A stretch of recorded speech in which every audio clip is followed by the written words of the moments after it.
Police వారిని కొంచెం తిరగబడి ఒక జర్నలిస్ట్ని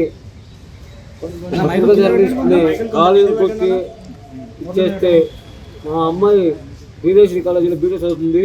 బీటెక్ చదువుతూ కాలేజీ నుంచి ఇంటికి వచ్చేసరికి ఇట్లా లేడీ గారు అలసట చేస్తుందని చెప్పి తెలిసి పప్పారు ఇల్లు చూసి వస్తారు సరే అని ఉంది. ఆమె 2 వీలర్ ఉంది. ఆ 2 వీలర్ వేసుకెళ్ళి వెళ్ళి చూస్తే అక్కడ పోలీసు వారు ఏమన్నారంటే అమ్మాయి ఇంతమంది లేడీస్ ఉన్నారు, ఆమె బట్టలు తీసి పొట్టమాడేసింది, ఎవరైనా ధైర్యవంతులు ఉంటే వెళ్ళి ఆమె బట్టలు కట్టండి అని చెప్పి అన్నారు. అయితే నా కుమార్తె మొదటి నుంచి ధైర్య సాహసం పెట్టాను. ఆమె కొంతకాలం కరాటే నేర్పించాను. అయితే ఆ ధైర్య సాహసాలతో వెళ్ళి ఆమె బట్టలు కట్టినాక ఆ పోలీసులు ఏమన్నారంటే దయచేసి అమ్మ నువ్వు చిన్న పాప అయినా సరే ధైర్యం తెలియవు, కొద్దిగా అదే చేతులతో మా పోలీసు మీద ఎక్కిస్తామని చెప్పి పోలీసు మీద ఎక్కించి మా అమ్మాయి ఆమెతో కూడా పోలీస్ స్టేషన్ వరకు తోడుకుని వచ్చింది. పోలీసులు అడుగుతుంది మా అమ్మాయి. ఆ టైంలో మా అమ్మాయి దగ్గర నుంచి ఫోన్ నెంబర్ తీసుకుని అప్పటి నుంచి ఫోన్ ట్రాకింగ్లో పెట్టింది మా అమ్మాయి.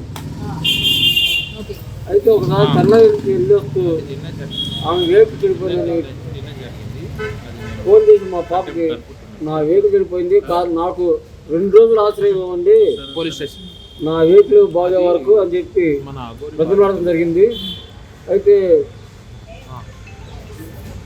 చెప్పండి ఫస్ట్ మీకు 2 రోజులు టైం ఇచ్చారు కదా స్టార్టింగ్, తర్వాత మళ్ళీ 5 days వచ్చి మీ ఇంట్లో ఉందని అంటున్నారు. మీరు చెప్పిన విషయం అది మళ్ళీ ఓకే ఫస్ట్ టైం అంటే ఓకే వచ్చింది అడిగింది వెళ్ళిపోయింది. స్టిక్కింగ్ చేస్తానని చెప్పి వెళ్ళి కార్ తెచ్చుకుని కార్ స్టిక్కింగ్ అవ్వలేదు ఇంకా ఉంటానని చెప్పి అంటే మా మిస్సెస్ ఏం చేసిందంటే బ్యాగ్ బాటిల్ మొత్తం కూడా మా ఇంటి గేట్ ఒక చేసింది. ఇప్పుడు అఘోరి మీకు డబ్బులు ఇచ్చింది అని అంటున్నారు, ఎంతవరకు నిజం? అఘోరి నుంచి మేము రూపాయి ఎరగము, కాకపోతే నా దగ్గర నుంచి 45,000 రూపాయలు ఖర్చు పెట్టి ఇచ్చింది. మీకు రూపాయి కూడా పెట్టలేదా? మీ అమ్మాయికి సంబంధించి ఇలా మీ అమ్మాయిని నాకు పంపించండి అని చెప్పి మీకు డబ్బులు ఏమి ఇవ్వలేదా? డబ్బులు ఇవ్వలేదు, కాకపోతే మీ అమ్మాయి పంపించండి, మీ అమ్మాయిని ఒక సాధకాలను మంచి ప్రయోజనాలు చేస్తాను అని చెప్పని 3 crore 1 crore కాదు 3 crore చెక్ రాసింది. చెక్ రాస్తే మేము బిడ్డను నమ్ముకాము, నా కూతురు నాకు కావాలని చెప్పి ఆ చెక్ మా బాబు ఇచ్చేసాడు. అంటే నాకు మాట వాక్ సరిగ్గా రాదమ్మా, నాకు దేవుడు టోకెన్